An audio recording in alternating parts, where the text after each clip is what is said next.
Hello and welcome back to our channel. I'm in a different place this time, as you can see. I'm with my friend at Order School in Auckland. Hello! Which we do the radio show together with. So that's Spectrum on Saturdays from 2 p.m. to 4 p.m. on Voice FM.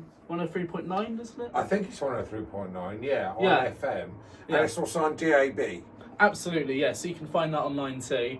And we talked about this on air today because we've just done the radio show. Yeah. And I thought really we could do a video about it together too. So yeah, this is about the fact that HRT prescriptions have been stopped in Nottingham under the Jubilee partnership. I think that's what it is. Yeah. No, so it's really disappointing there. There's a Pink News article which I'll include in the description for this video, which just goes in more some detail about two trans people, a trans man and a trans woman that's affected. But this medical partnership, again, in Nottingham, but they do all of the GP surgeries pretty much for the East Midlands. They've just decided to publicly stop any new prescriptions for trans people on their HRT, and they're withdrawing the prescriptions for trans people that already have these prescriptions in place. Is that is that just the surgeries area, or is it like a trust that does like a whole area of a city or something, or is it just localised to a surgery? So the Jubilee Partnership does a lot of different surgeries in the East Midlands. Right. But it looks like, from what I found at least online there, it's only actually trans people in Nottingham that are being affected. Right. So it doesn't seem to have went anywhere else in the East Midlands or any other town or city at all in the UK. And what are the reasons for this? There were a couple of reasons that have been cited in the article. So they talked about that there doesn't seem to be any funding for these prescriptions. So it doesn't come under the local enhanced different grants there that are for these prescriptions. So the GPs could be losing money when they are prescribing HRT for trans people. They also worry that it's more of a specialist type cause there, so that they shouldn't be responsible for this medication, and that instead it should be for the GICs to administer themselves. It sounds like a cop-out. It does, because if you think about it, when you go through the GIC for these prescriptions, the GIC then asks your GP to prescribe it. I got a shared care form from the GIC given to my GP to prescribe me estrogen. So I don't really see what the problem is. And in that same paperwork, it talks about what the levels need to be in blood tests too, to make sure everything is safe and okay.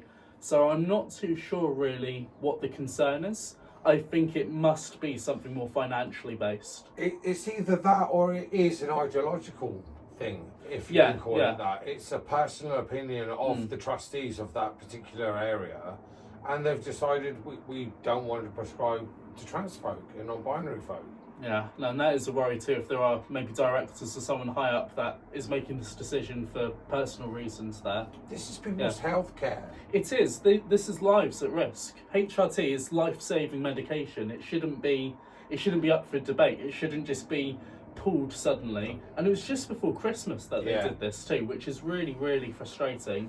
On top of that, it comes at a time that so many people are worried about their healthcare if you're trans or non-binary. No, definitely. No, it's getting really bad. Yeah. If you think it takes 6 years to be able to get these prescriptions, and you can just have the rug pulled out from under you suddenly, it's so frustrating. Or you could be on the treatment for years and then get it withdrawn. Yeah, because that's the thing really. If you've had bottom surgery though, if you've had sexual reassignment or gender reassignment surgery, then you're not going to be able to produce hormones endogenously to be able to stop you from having menopause symptoms or issues with bone density or anything like that. So if your prescription gets stopped, you will suffer, and it might not be in the sense of detransitioning, which is still really bad for people who haven't had surgery, but still it's really dangerous for people's health. No, it's really bad. We got to watch this because this could spread.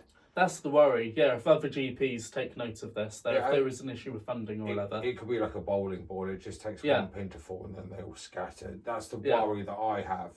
No, I am worried too, really. I think I've got a month or so before I have to renew my prescription with my estrogen, but I am worried if I do that, if they say, oh, sorry, we're not prescribing it anymore. which would be really frustrating. In Nottingham, there's a group called Nottingham Against Transphobia, which have organised some protests outside the Jubilee Medical Centre partnership. So I can only say really that if it did spread, hopefully there are organisations that can try to curb it with more petitions and protests. But it's so unfair having to fight for a health like this. But there is obviously a fight back that's being triggered by this. We're not going down quietly. No, we can't. No. Like, share, subscribe, everybody. Thank you. Bye.